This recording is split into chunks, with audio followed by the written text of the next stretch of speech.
Also trending today, the party of an anti-Islam, anti-immigration politician is celebrating a massive parliamentary election victory in the Netherlands. The result puts far-right lawmaker Geert Wilders in line to lead talks to form a new governing coalition and possibly become prime minister. Manisa Donabalan joins us with more on this surprising shift for the country. Manisa.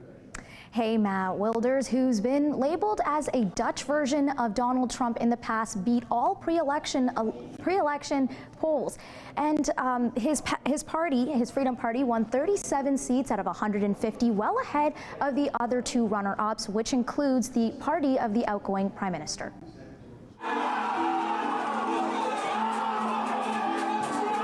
Some were celebrating after a landslide victory for far-right populist Geert Wilders and his Freedom Party. By far the largest party in the Dutch political establishment, so I'm very proud. At the same time, it comes with a lot of responsibility. I think it's good. Yeah.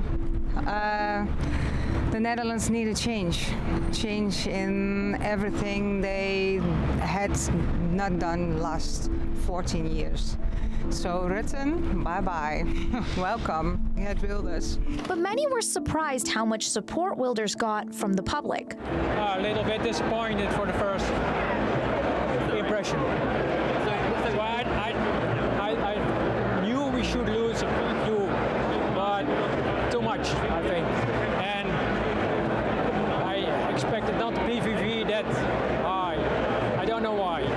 People who only think they're voting too emotional, I guess. That's my thinking. That's my first reaction. Wilders has vowed to halt all immigration, cut payments to the European Union, and block the entrance of any new members. After the election results, a spokesperson for the European Union says the bloc will continue to count on strong participation from the Netherlands. The Netherlands is a founding member of the European Union, a very strong member of our union.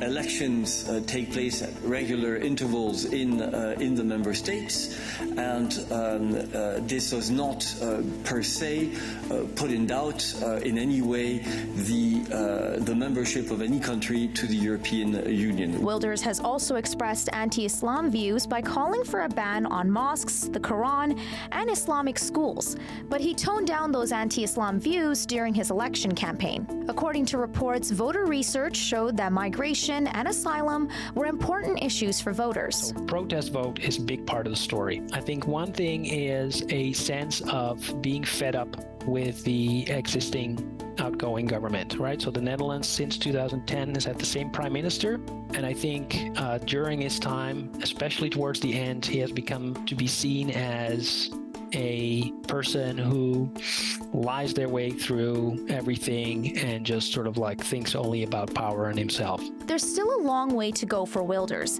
because he needs to form a coalition government first, which could be challenging for him since mainstream parties are hesitant to join him. So many parties make it into parliament, and then it's not like in Canada that the biggest party just automatically goes on to form government. Actually, all the parties try to find a way to get a majority of the seats in parliament together, so they will form a coalition. So what happens now is coalition negotiations will start taking place. Some speculate that it could take a month or as long as a year to form a coalition government, considering how many parties there are.